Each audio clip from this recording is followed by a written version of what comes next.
A incrível revelação no Monte da Transfiguração, o encontro divino de Jesus com Moisés e Elias no terceiro ano de Joaquim, um dia claro se ergueu sobre a Galileia, refletindo as esperanças de um povo que ansiava por redenção.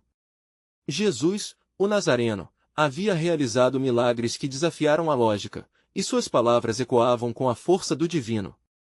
No entanto, no coração de seus discípulos Pedro, Tiago e João a dúvida persistia, como sombras incertezas sobre sua identidade messiânica.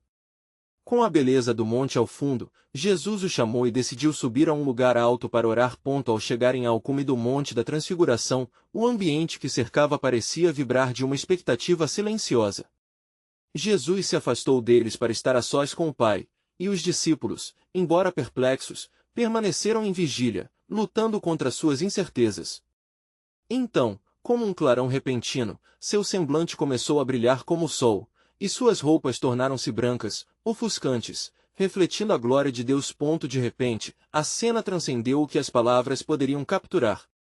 Moisés e Elias, representando a lei e os profetas, apareceram em visões gloriosas, envolvendo o local em um manto de luz celestial. A conversa entre eles ressoava como um eco das promessas de Deus, um diálogo profundo que unia passado e futuro. Os discípulos, atordoados, contemplavam o que parecia ser a manifestação da espera messiânica diante de seus olhos. O coração de Pedro não suportou a magnitude da revelação e, transbordando de emoção, sugeriu que se construíssem 3 tendas, uma para Jesus, outra para Moisés e outra para Elias. Na sua confusão entre adoração e desejo de organizar aquele momento sagrado, ele ainda falava quando uma nuvem luminosa os envolveu. A voz do Pai reverberou através dela: "Este é o meu Filho amado, em quem me comprazo, a ele ouvi." Um silêncio reverente desceu sobre aquele lugar, e os discípulos, aterrorizados, caíram por terra, entendendo que o sobrenatural invadiu sua realidade. O medo se misturou à adoração, enquanto seu mundo interior desafiava o que viam. Ao se levantarem, suas visões grandiosas se dissiparam, e ali apenas Jesus permanecia humano e divino, a ponte entre o céu e a terra.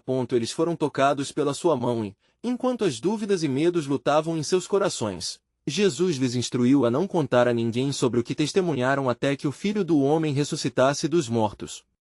A revelação do monte não era um fim, mas um meio de fortalecer a fé. Mas como poderiam compreender a glória daquela experiência? Como reconciliar as promessas de Deus com a realidade dura da vida? A descida do monte era marcada pelo peso dessas questões, permeadas de um mistério profundo. Eles sentiam a pressão de um mundo que não entenderia o que viram. Antes de continuarmos com este incrível relato bíblico, quero ter certeza de que você não perca nenhuma dessas histórias poderosas das Escrituras. Clique no ícone do sino e selecione todas as notificações. Essas narrativas bíblicas transformaram incontáveis vidas ao longo da história. Se a palavra de Deus através desta história está te abençoando, por favor curta e compartilhe com alguém que precisa ouvir sobre a fidelidade de Deus hoje. Me conte nos comentários, qual história bíblica mais impactou sua jornada de fé? Sempre fico admirado como a palavra de Deus fala aos corações através das gerações. Agora vamos continuar com o que o Senhor fez em seguida. Enquanto desciam, a tensão ainda pairava no ar. Como poderiam levar adiante essa revelação em meio à dúvida e dificuldades? As nuvens escuras das incertezas se alongavam atrás deles, desafiando a própria essência de sua fé. A pergunta estava sempre presente: o que dentro deles seria despertado pela grandiosidade do que acabaram de presenciar? A história do Monte da Transfiguração delineava um caminho de fé que, mesmo em meio à confusão, prometia não apenas a glória, mas também um chamado à transformação. A jornada estava apenas começando. Assim que deixaram o pico do monte, uma brisa suave descia das encostas, trazendo consigo um ar de mistério que envolvia os 4. A paz momentânea se contrastava com o tumulto interno dos discípulos. Eles não conseguiam deixar de se perguntar sobre o significado da revelação 18 e o que significava a ordenança de Jesus de não contarem nada até a ressurreição. Enquanto desciam, Jesus começou a falar com eles sobre a necessidade do Filho do Homem sofrer muitas coisas e ser rejeitado pelas autoridades. "Por que dizem que é necessário que Elias venha primeiro?" perguntou um dos discípulos, quebrando o silêncio que o cercava. Jesus respondeu com profunda clareza e autoridade: "Na verdade, Elias já veio, e não o reconheceram, fizeram com ele tudo o que quiseram. Assim também o Filho do Homem deverá padecer nas mãos deles. As palavras de Jesus ecoaram entre os discípulos como um relâmpago em uma noite sombria. O que significavam aqueles sofrimentos e rejeições para o escolhido, aquele que eles agora sabiam ser o Messias? Chegando ao pé do monte, os 4 avistaram uma grande multidão ao redor dos demais discípulos. Um homem se aproximou com um rugido de desesperança em sua voz: Mestre, trago-te meu filho que possui um espírito mudo. Ele tem se lançado ao fogo e à água, e eu pedi aos teus discípulos que o expulsassem, mas não puderam. A cena era angustiante, o menino estava agitado, opresso, e o sofrimento de seu pai era palpável. Jesus se voltou para a multidão e disse: Ó geração incrédula! Até quando estarei convosco? Até quando vos sofrerei? Sua exortação não era apenas a respeito da incapacidade dos discípulos sobre a operação do poder divino, mas também sobre uma incredulidade que se manifestava diante da evidência de milagres, e mesmo na revelação gloriosa que tinham acabado de vivenciar. O pai do menino, desesperado, clamou: Se podes fazer alguma coisa, tem compaixão de nós e ajuda-nos. A resposta de Jesus foi simples e poderosa: Se você pode crer, tudo é possível ao que crer. O pai, com lágrimas nos olhos, exclamou: Creio, ajuda a minha incredulidade. Ao ouvir isso, Jesus ordenou ao espírito: Espírito mudo e surdo, eu te ordeno, sai dele e não entres mais nele. Imediatamente, o espírito gritou e o menino caiu no chão, como um corpo sem vida. Por um momento, todos pensaram que ele estava morto, mas Jesus, pegando sua mão, o ergueu e o restaurou. O Deus de poder havia falado, e o milagre se desdobrou.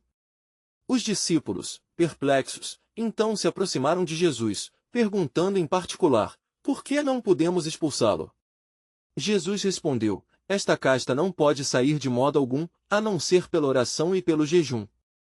As palavras de Jesus pesavam sobre eles como um chamado ao compromisso profundo e à intimidade com Deus que apenas a oração e o jejum poderiam proporcionar.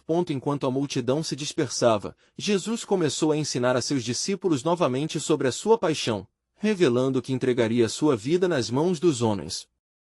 O coração dos discípulos se apertou com a percepção de que a gloriosa revelação que haviam testemunhado no monte não era um fim, mas um prelúdio de sofrimentos e sacrifícios. E à medida que contemplavam o significado de tudo isso, um novo mistério começou a surgir em seus corações, uma compreensão do plano soberano de Deus que lhes exigiria mais do que apenas fé, demandaria transformação e entrega total. Assim, eles continuaram a entrar em uma jornada cujo destino era mais profundo e abrangente do que podiam imaginar. O que porventura poderia advir das palavras e ações daquele que era tanto o Messias quanto o sofredor? Um novo caminho se descortinava, e os discípulos se perguntavam: quais seriam as implicações para sua fé e sua vida? A promessa da glória estava entrelaçada com uma chamada à entrega, e a jornada de desvendamento apenas havia começado. Enquanto os discípulos caminhavam junto a Jesus, o peso das revelações recentes pareceu intensificar-se à medida que eles seguiam pela estrada poeirenta. O sol se punha no horizonte, lançando uma luz dourada que parecia dançar na superfície da terra. A atmosfera era carregada de expectativa, cada passo os aproximava não apenas de Cafarnaum, mas da vontade divina que estava se desdobrando diante deles. Jesus, percebendo a inquietação em seus corações, sentou-se à sombra de uma oliveira frondosa e o chamou para perto. Quem dizem os homens que eu sou? Perguntou, olhando fixamente em seus olhos. Os discípulos, como se despertassem de um transe, logo começaram a relatar as várias opiniões da multidão. Uns dizem que és João Batista, outros, que és Elias, e ainda outros, que és um dos profetas. Mas Jesus, com um olhar penetrante, inquiriu em tom mais pessoal: E vós, quem dizeis que eu sou? A pergunta pairou no ar como um desafio, e Pedro, tomado por uma revelação divina, fez a confissão audaciosa: Tu és o Cristo, o Filho do Deus vivo. A declaração ecoou como uma sinfonia nos céus, e Jesus, sorriso potencialmente contido, respondeu: Bem-aventurado és tu, Simão Barjonas, porque não foi carne e sangue quem te revelou, mas meu Pai que está nos céus. O reconhecimento da verdadeira natureza de Jesus trouxe um novo entendimento, mas ao mesmo tempo um peso maior de responsabilidade. Eu te digo que tu és Pedro, e sobre esta pedra edificarei a minha igreja, e as portas do inferno não prevalecerão contra ela. As palavras de Jesus faziam o coração de Pedro pulsar com a esperança, mas uma nova verdade se apossou da conversa. Ele falaria sobre seu sofrimento vindouro. É necessário que o Filho do Homem padeça muitas coisas e seja rejeitado pelos anciãos, pelos principais sacerdotes e pelos escribas, e que seja morto, e ao terceiro dia ressuscite. O ar pareceu esfriar, e um silêncio pesado se abateu sobre os discípulos. Eles lutavam para compreender como o glorioso Messias poderia acabar na dor e na morte. Pedro, com a fervorosa paixão que lhe era característica, tomou Jesus à parte e começou a adverti-lo. Senhor, não te aconteça tal coisa. Jesus, percebendo a incredulidade que brotava mesmo do coração mais leal, virou-se e disse, retira-te de mim, Satanás. Tu és para mim pedra de tropeço, por que não cogitas das coisas que são de Deus, e sim das que são dos homens? O choque dessas palavras reverberou entre os discípulos. A palavra de Jesus não se referia apenas ao futuro, mas à natureza do reino de Deus, um reino que exigia um sacrifício supremo. Ele, então, convocou todos os que desejavam segui-lo.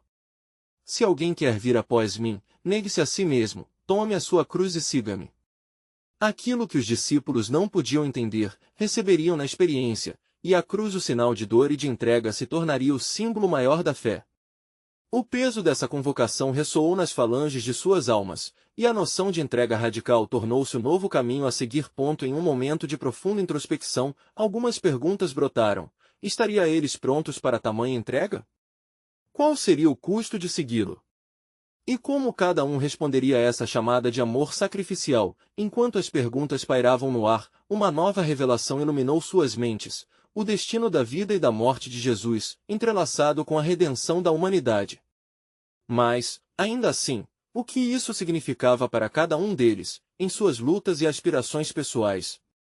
E, acima de tudo, qual seria o desfecho final do plano divino diante deles? Assim, as sombras da tarde cobriram o caminho. E com o espírito carregado de perguntas e possibilidades, os discípulos começaram a compreender que a jornada estava apenas começando, e que o descortinar do plano soberano de Deus trazia consigo um mistério ainda maior, prometendo revelações profundas e desafios a serem enfrentados.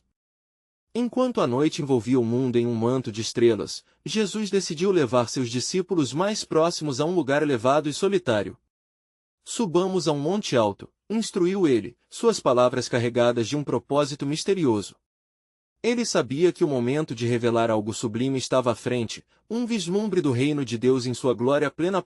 Pedro, Tiago e João seguiram a Jesus, seu coração pulsando com expectativa e temor. A viagem foi repleta de silêncio, o murmúrio do vento e os passos calmos na terra erguida eram os únicos sons que os acompanhavam. A presença de Jesus entre eles parecia carregar um peso que superava a pressão da escuridão. Após chegarem ao cume do monte, Jesus se afastou deles, afastando-se para orar. Sua forma se iluminou à medida que a oração o cercava. Os discípulos, cansados e lentamente adormecendo, não podiam imaginar o que estava prestes a acontecer. Mas quando abriram os olhos, a cena diante deles os deixou paralisados. Jesus, seu rosto irradiando luz, estava transfigurado, e suas vestes tornaram-se tão brilhantes que nenhuma lavanderia na terra poderia fazê-las tão brancas. E, para o espanto dos discípulos, apareceram Moisés e Elias, conversando com ele. A presença dos grandes profetas da antiga aliança, aqueles que representavam a lei e os profetas, solidificava a verdade que Jesus era o cumprimento das Escrituras. A visão era tão gloriosa e inefável que Pedro, tomado pelo fervor, exclamou, Mestre, é bom estarmos aqui. Faremos 3 tendas, uma para ti, uma para Moisés e outra para Elias. No entanto, ele não sabia o que dizia, pois a extensão do momento era demasiada para sua compreensão ainda limitada. Enquanto ainda falava, uma nuvem luminosa os envolveu, e uma voz saiu da nuvem, dizendo, Este é o meu filho amado, em quem me comprazo, a ele ouvi. O terror abraçou os discípulos, e eles caíram com o rosto em terra, sentindo o peso da presença divina. Jesus, aproximando-se, tocou-os e disse, Levantem-se e não temam. Quando levantaram os olhos, já ninguém viam, exceto Jesus, que permanecia como sempre, mas agora portador de uma glória revelada. A experiência era extraordinária, mas, em seu interior, uma semente de temor e reverência crescia. O que significaria essa experiência e o que estaria reservado para eles na luz dessa revelação? Enquanto desciam do monte, Jesus lhes fez um pedido solene: não digam a ninguém a visão, até que o Filho do Homem tenha ressuscitado dos mortos. Esse enigma os deixou confusos, e os discípulos começaram a indagar entre si sobre a ressurreição dos mortos. Neste momento, o caminho se estendia à sua frente, e as lições do Monte da Transfiguração reverberavam em suas almas. O peso da convocação que ainda não compreendiam provia um sabor de impulso divino, envolvendo o destino de cada um deles. Tudo convergia para um clímax de revelação. A morte e ressurreição de Jesus não seriam apenas um ato de sufrágio, mas um testamentar da glória de Deus, evidenciando que o reino já estava presente, mesmo em meio à incredulidade e dor. O temor e a glória agora coexistiam, criando um convite poderoso para a transformação. Com a noite caindo sobre o mundo, as perguntas ainda fervilhavam nas mentes dos discípulos. Como aplicar aquela visão gloriosa à sua missão? O que eles deveriam fazer, uma vez que tivessem experimentado tal mistério? Os ecos do plano soberano de Deus continuariam a se desdobrar, revelando mais de sua magnificência à medida que os dias chegassem ao seu fim. Bem mais adiante, nas sombras da crucificação, estas lembranças seriam uma fonte de esperança e determinação.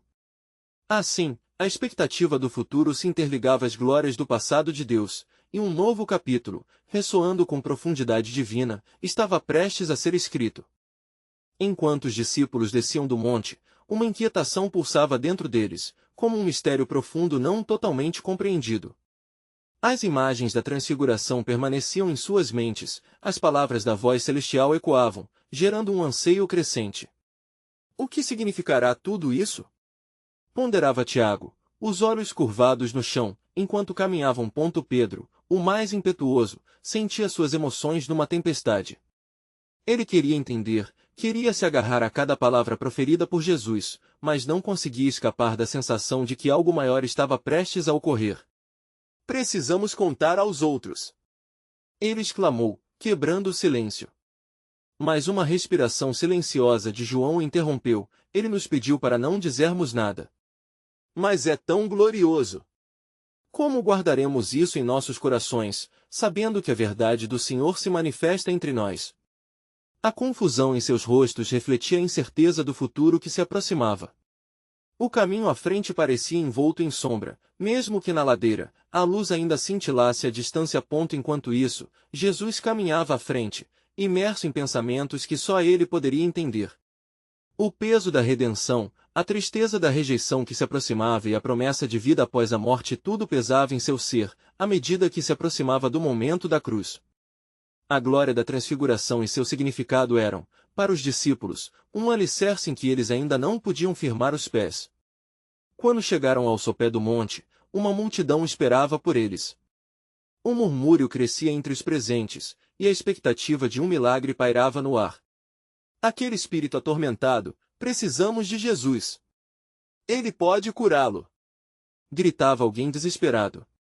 O homem, com um fio de esperança em seus olhos, buscava por socorro, mas a sombra do desespero o envolvia. Jesus, percebendo a situação tensa, aproximou-se com compaixão e cortou o ar com sua voz tranquila. Que está acontecendo aqui? O pai do garoto, desesperado, contou-lhe a sua aflição. Meu filho é atormentado por um espírito que o faz cair e soltar espuma.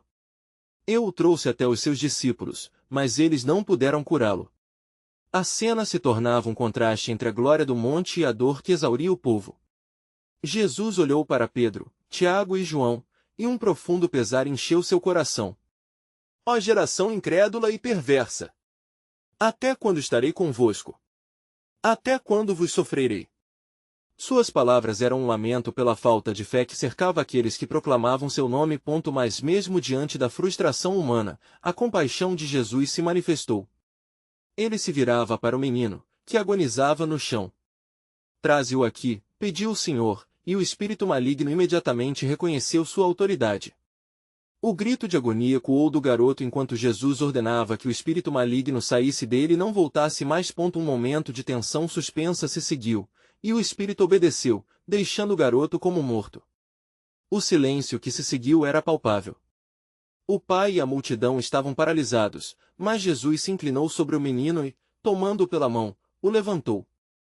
A vida foi restaurada, e os olhos do menino se abriram, cheios de luz. Os discípulos estavam perplexos.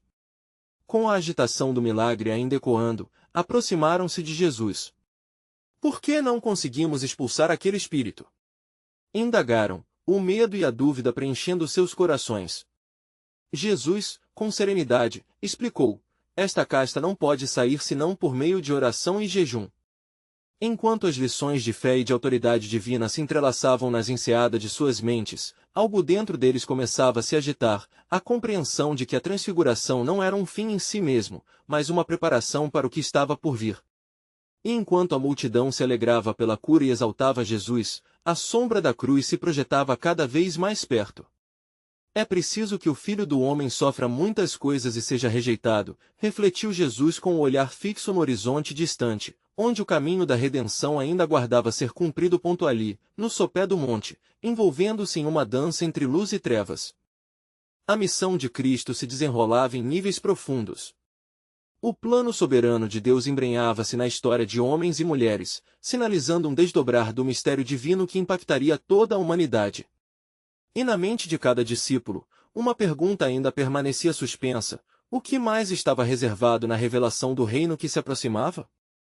Enquanto a multidão se dispersava em júbilo, as palavras de Jesus ressoavam nos corações dos discípulos. A cura do menino atormentado não era apenas um milagre, mas uma confirmação do domínio de Cristo sobre as forças do mal. No entanto, a alegria do momento era entremeada com a sombra da cruz que pendia sobre ele. Pedro, ainda atordoado com a transfiguração e agora com a milagrosa cura, perguntou: Mestre, como podemos entender tudo isso? O que acontecerá em Jerusalém? Jesus, percebendo a inquietação no grupo, convocou-os a um local mais reservado, longe do burburinho da multidão. O caminho para a cidade estava diante deles, e a atmosfera pesava com antecipação. Escutem, começou Jesus, sua voz suave, mas firme: o Filho do Homem está destinado a ser entregue nas mãos dos homens. Ele sofrerá muito e será rejeitado, mas será ressuscitado no terceiro dia.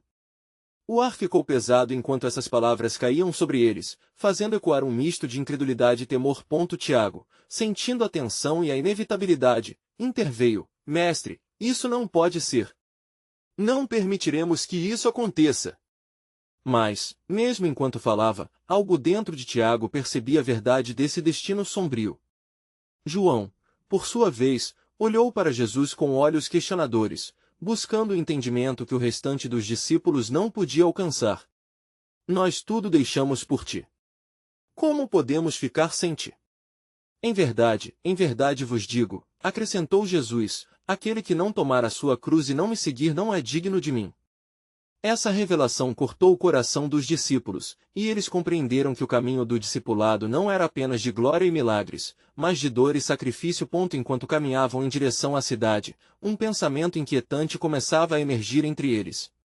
A transfiguração, a cura do menino e agora as palavras de Jesus, tudo parecia entrelaçado em um mistério divino que desafiava sua compreensão. Como poderia o Messias ser rejeitado e, ainda assim, estabelecer seu reino? As profecias contidas nas Escrituras se moviam em suas mentes, mas o entendimento ainda não se concretizava. Ainda mais que precisamos entender, murmurou Pedro para si mesmo, suas mãos cerradas em um punho enquanto caminhava. Há um propósito em tudo isso. Mas o que esse propósito implicava? Havia promessas, sim, mas também caminhos de sofrimento que não entravam em suas mentes. A dor e a esperança pareciam entrelaçar-se em um único fio da narrativa divina. Chegando às portas de Jerusalém, a cidade cheia de vida e fervor parecia ignorar completamente o que estava prestes a acontecer. Jesus parou, olhando para as colinas ao redor, um mar de incertezas em seu coração. O peso da redenção pairava sobre ele. Jerusalém, Jerusalém, que matas os profetas e apedrejas os que te são enviados. Sua voz, carregada de tristeza, ressoou como um eco eterno. Quantas vezes quis eu reunir os teus filhos, como a galinha junta os seus pintainhos debaixo das asas, mas não quiseste. As palavras ficaram pairando no ar, uma profecia de rejeição e tristeza que estava para se cumprir. Os discípulos agora estavam conscientes de que o conflito espiritual estava aumentando. O próprio coração da cidade, que deveria acolher o Messias, estava prestes a se tornar o cenário de sua maior dor. E assim, enquanto adentravam em Jerusalém, uma certeza pulsava entre os discípulos, um novo mistério se desenrolava. Qual seria o desfecho dos acontecimentos que estavam prestes a se desenrolar? O que Jesus havia predito, a dor ou a glória? O que significaria essa rejeição para o reino de Deus, e nas sombras dos portões de Jerusalém, um novo gancho no plano soberano de Deus se anunciava? Pois assim como Moisés levantou a serpente no deserto, é necessário que o Filho do Homem seja levantado. O que mais estava sendo revelado neste desdobrar da história que eles apenas começavam a vislumbrar? Enquanto as ruas de Jerusalém se enchiam de ânimo e expectativa pela Páscoa, Jesus e seus discípulos se dirigiram ao templo, onde se esperava que a adoração fosse fervorosa. No entanto, uma sombra pairava sobre os corações dos homens, um entendimento inquieto de que os eventos se desenrolariam de maneira diferente do que aquele povo esperava. As temperaturas aumentavam com a proximidade do festival, mas o clima espiritual estava cheio de tensão. O templo, que deveria ser um lugar de paz, tornava-se um epicentro de discórdias. Os principais sacerdotes e fariseus, inquietos e receosos, murmuravam entre si, discutindo como poderiam neutralizar este homem, que, segundo eles, ameaçava sua autoridade e as tradições que haviam se acumulado por gerações. Olhem lá, sussurrou Judas Iscariotes, apontando para os homens em vestes religiosas, eles tramam algo contra você, mestre. A lealdade dele estava mudando, e os discípulos já começavam a fazer perguntas a respeito da mudança de coração de Judas, sem perceber as sombras de uma traição iminente. Jesus, ciente do tumulto crescente, disse, desde os dias antigos, os profetas foram perseguidos e muitas vezes mortos. O Filho do Homem ainda não tem um lugar onde reclinar a cabeça, e assim será. Em verdade vos digo, que amarga será a sorte da cidade que não conhecerá o seu dia de visitação. A tristeza em sua voz ecoou como um lamento nas mentes dos discípulos, que começavam a compreender a profundidade de seu sacrifício. Certa noite, enquanto repousavam sob a luz suave das estrelas, Jesus anunciou que desejava ir ao monte para orar. Vinde comigo, ele disse, escolhendo Pedro, Tiago e João. Cada passo que davam em direção ao alto do monte era como um fardo de incertezas que aumentava. O que ele desejava lhes revelar naquela noite silenciosa, ao chegarem ao pico, uma transformação surpreendente aconteceu. O rosto de Jesus começou a brilhar como o sol, e suas vestes se tornaram brancas como a luz. Os discípulos, atônitos, se perguntaram se ainda estavam acordados ou se sonhavam. Era como se o tempo tivesse parado, e a realidade deste momento desvanecesse as preocupações do mundo. Então, algo ainda mais surpreendente ocorreu. Moisés e Elias, os grandiosos profetas do passado, apareceram e começaram a conversar com Jesus sobre sua partida, que iria realizar em Jerusalém. As palavras que trocavam eram de um significado profundo, revelando o cumprimento das promessas e profecias feitas desde a fundação do mundo. Pedro, tomado pela grandiosidade da cena, se adiantou e disse, Senhor, bom é estarmos aqui, façamos aqui 3 tabernáculos, um para ti, um para Moisés e um para Elias. Antes que pudesse concluir a frase, uma nuvem radiante os envolveu, e uma voz veio do alto da nuvem, dizendo, Este é meu filho amado, em quem me comprazo, a ele ouçam. O temor tomou conta dos discípulos, e eles caíram com o rosto em terra, aterrorizados. Jesus, porém, aproximou-se e os tocou, dizendo, Levantai-vos e não temais. Quando levantaram os olhos, estavam sozinhos com Jesus novamente. O que havia ocorrido era um vislumbre do céu, uma confirmação da divindade dele e da missão que ele estava prestes a completar. Pedro e os outros compreenderam que a sofrança predita não era um fim, mas parte do plano redentor de Deus. Descendendo do monte, Jesus ordenou que não dissessem a ninguém o que testemunharam até que ele ressuscitasse dos mortos. Com isso, um novo mistério se revelava, aprofundando a intriga do que estava por vir. Qual seria a reação do povo e das autoridades diante das palavras de Jesus e dos sinais que Deus já havia mostrado? Enquanto desciam, o eco das palavras do Senhor ressoava em seus corações, é necessário que o Filho do Homem padeça. A preparação do reino de Deus estava prestes a se intensificar, e os discípulos sentiam que cada passo os levava mais perto do clímax da história da redenção. E assim, enquanto caminhavam de volta à cidade, a expectativa de um destino grandioso se misturava com a angústia do sofrimento iminente. O que mais Deus estava prestes a revelar? Ao descerem do monte, a cidade de Jerusalém resplandecia sob o brilho profundo da lua. O ar estava impregnado de uma expectativa palpável, uma lembrança da Páscoa que se aproximava.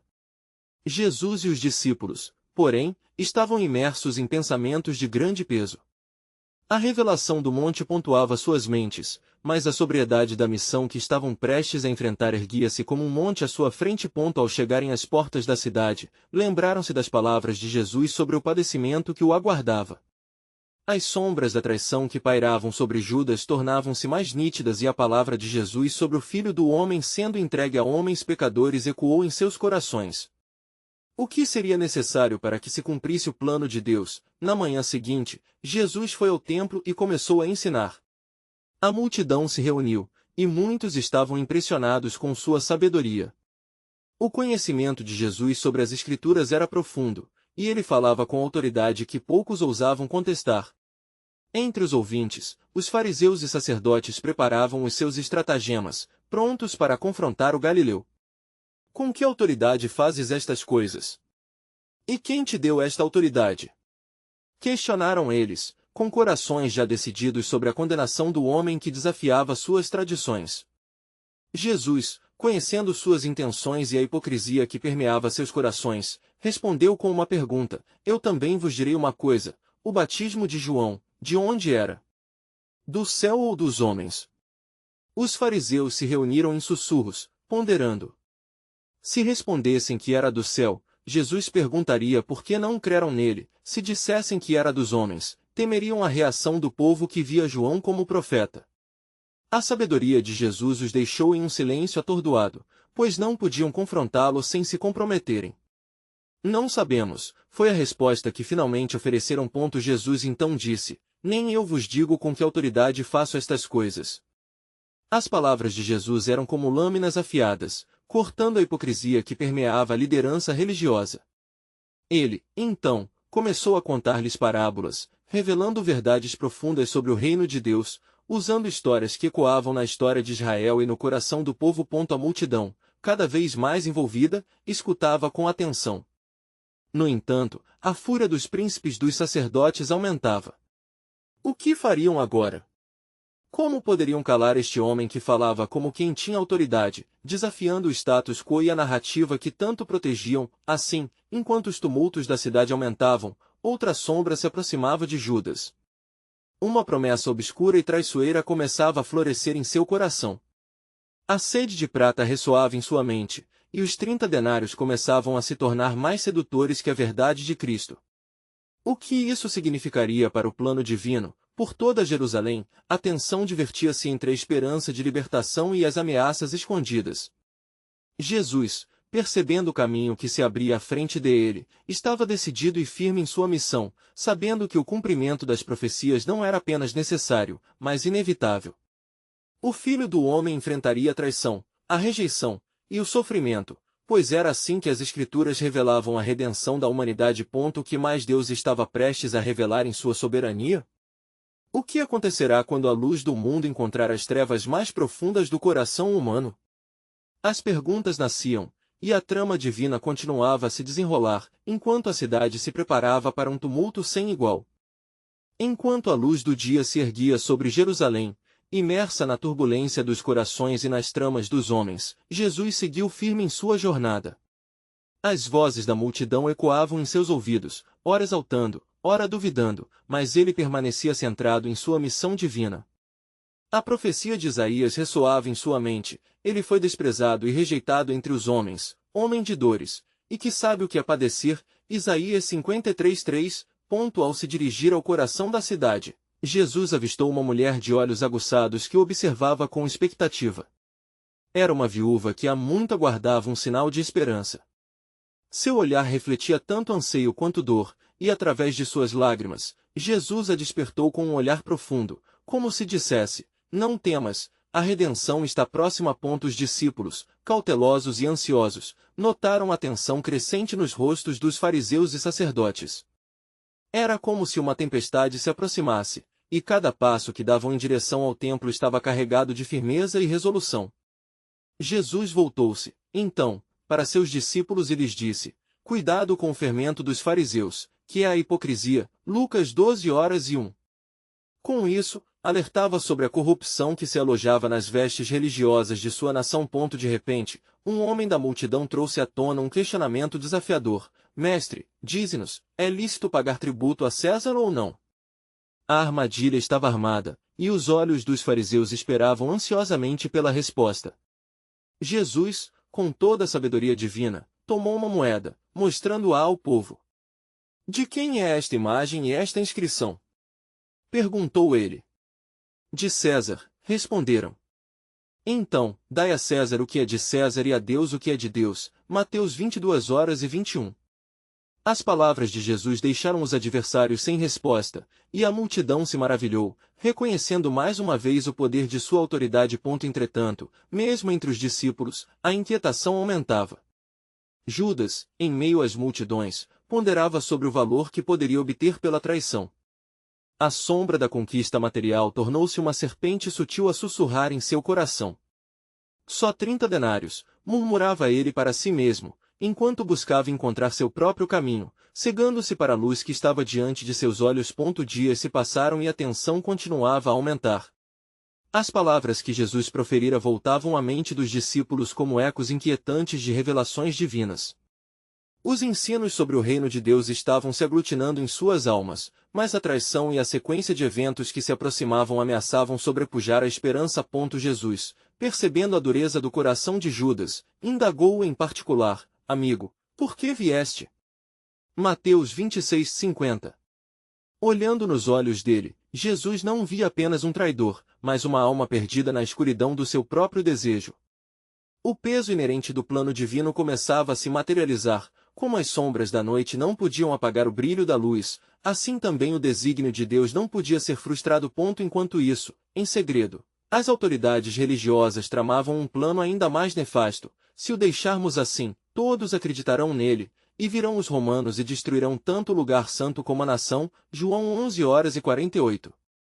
Os líderes religiosos saboreavam o pensamento do domínio e da autoridade, enquanto o mestre traçava o caminho de entrega e sacrifício. O céu e a terra se alinham, preparando-se para o mais surpreendente dos eventos, um novo amanhecer de redenção próximo de se cumprir. As promessas de Deus, eternas e inabaláveis, estavam tecendo um pano que uniria todas as histórias da humanidade em seu propósito. E assim, enquanto os discípulos se perguntavam em suas almas o que estava por vir, as nuvens da traição e da confiança se entrelaçavam em um dilema cósmico: quem receberá o filho perdido? E como o mundo irá reagir à maior demonstração do amor? O desfecho se aproximava, e o desígnio divino aguardava o momento adequado para revelar a profundidade de sua misericórdia e justiça. Enquanto o sol nascente começava a iluminar as ruas de Jerusalém, os eventos da noite anterior ainda reverberavam na mente dos discípulos. O peso da traição que se aproximava cada vez mais palpável misturava-se à expectativa de que o plano soberano de Deus se desdobrasse. Eles estavam cientes de que algo extraordinário estava prestes a acontecer. Jesus, em sua missão divina, já havia revelado indicativos de sua crucificação e ressurreição, mas a força do mistério ainda os deixava perplexos, um enigma difícil de desvendar. Naquela manhã, enquanto caminhavam, Jesus os instruiu: quando entrarem na cidade, encontrarão um jumentinho preso, sobre o qual ainda ninguém sentou. Soltem-no e tragam-no aqui. Se alguém lhes perguntar por que o soltam, direis que o Senhor precisa dele. Lucas 19:30-31. As palavras soaram nas mentes dos discípulos, quase como um mantra de fé que pedia para que eles confiassem na providência divina que se desenrolava. Ao entrarem na cidade, a cena se desenrolou de maneira surpreendente. Encontraram o jumentinho, exatamente como Jesus havia dito. Enquanto atavam o animal, as vozes dos fariseus e os sussurros da multidão flutuavam no ar, algumas pessoas céticas, outras esperançosas, o que indiscutivelmente intensificava a atmosfera carregada de expectativa.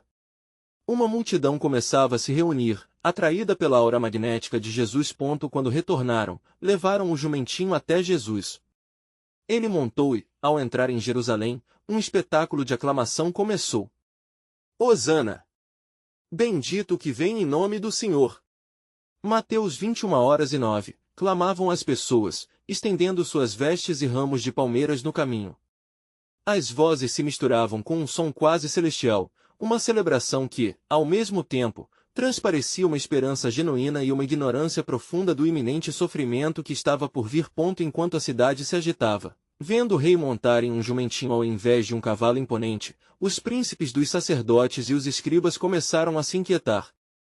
Mestre, repreende os teus discípulos, exclamaram, temendo o alvoroço e a influência que Jesus estava exercendo sobre o povo. Jesus, porém, respondeu com firmeza, eu vos digo que, se eles se calarem, as pedras clamarão. Lucas 19h40. Suas palavras, permeadas de autoridade, ecoaram nas almas dos discípulos e na própria criação. Mas por trás da celebração ressoava um prenúncio de dor. Cada aclamação de Hosana era uma crença na esperança de um rei terreno, um Messias que libertaria a nação da opressão romana. No entanto, Jesus sabia que a coroação voltaria a se tornar uma crucificação, e os seus seguidores ainda não compreendiam a profundidade do seu chamado. Então, ao avistar Jerusalém, lágrimas começaram a cair do rosto de Jesus. Jerusalém, Jerusalém, que matas os profetas e apedrejas os que te são enviados. Por que não conheceste o tempo da tua visitação? Lucas 19:41-44. Essas palavras de angústia refletiam o íntimo de seu ser, mostrando um amor que desejava redimir, mas que encontrava corações duros e desatentos. Enquanto os discípulos caminhavam ao lado dele, uma nova tensão cresceu. Como poderiam entender a missão de Jesus, ao mesmo tempo cheia de glória e cercada de dor? As sombras da traição ainda pairavam sobre Judas, que, seduzido pela ganância, estava se distanciando do propósito e da verdade que Jesus exemplificava. O ar vibrava com um conflito espiritual, e assim que entraram no templo, a cena ainda se encontrava mais densa. As mercadorias eram vendidas, e os latidos e gritos de vendedores invadiam esse espaço sagrado. Quando Jesus olhou ao redor, sua ira e tristeza se manifestaram em um ato impetuoso. Ele começou a derrubar as mesas dos cambistas e a expulsar os vendedores. Está escrito, a minha casa será chamada casa de oração, mas vós a tendeis convertido em covil de ladrões. Mateus 21h13. O impacto de sua ação foi um chamado à purificação, não apenas do templo, mas dos corações. E assim, as linhas eram traçadas em uma batalha espiritual. Os líderes religiosos, já se sentindo ameaçados, tramavam maneiras de calar aquele que desafiava suas tradições e suas estruturas. No coração dos discípulos, perguntas fervilhavam. Será que eles compreenderiam a grandeza de Jesus em toda a sua plenitude? O que a cruz significaria para eles, e qual seria o impacto dessa gloriosa entrada em Jerusalém? À medida que os dias passavam, o mistério continuava. O que mais estava reservado para eles à luz dos desdobramentos da história que se aproximava? As promessas de Deus se entrelaçavam com a narrativa de cada revelação, e agora um novo gancho se inclinava em direção ao futuro. O Filho do Homem deve ser levantado, ecoou a voz do Espírito, prometendo que uma nova era de redenção estava a caminho.